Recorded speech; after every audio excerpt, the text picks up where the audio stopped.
Преку поттикнување на диалогот помеѓу јавниот и приватниот сектор продолжува стимулацијата за развој на приватниот сектор од страна на владата на Република Македонија.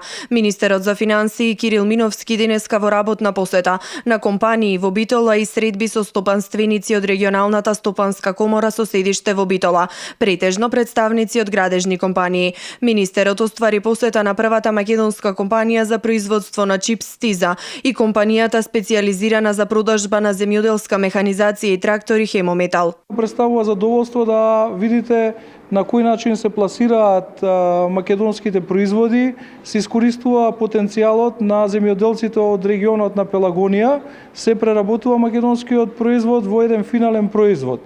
Тоа од една страна значи предност заради тоа што се решава проблемот со откупот на земјоделскиот производ, а од друга страна имаме додадена вредност заради тоа што финалниот производ е произведен од македонски компир.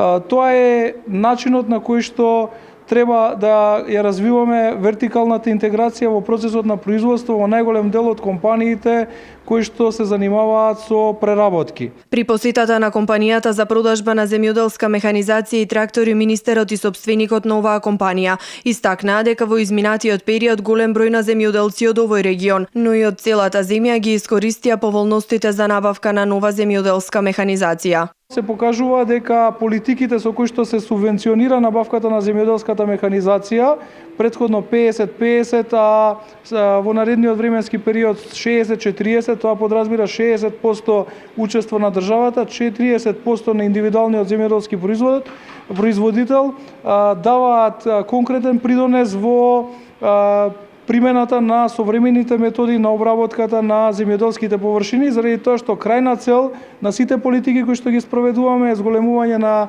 ефикасноста на земјоделското производство, обезбедување на поголеми приноси за земјоделските производители, меѓутоа исто така и поголем приход на земјоделците. Од 2008 година па се до денеска компаниите како мене и другите компании правевме 60 милиони до 100 милиони промети во Македонија. Сега со програмите за земјоделски субвенции што се од развојот на земјоделието, ИПАР програмите, сега стигнавме и до 300 милиони промети.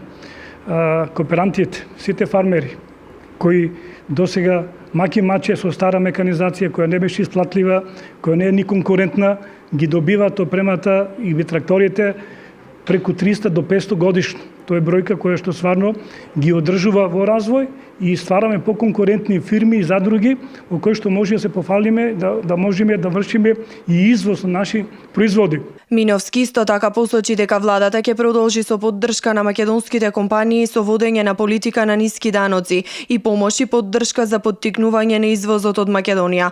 На средбата со представниците од регионалната стопанска комора, каде најголем дел од компаниите се од градежниот сектор, беа презентирани предностите на голем број проекти поддржани од владата на Република Македонија, а каде има можност за вклучување токму на компании од овој сектор.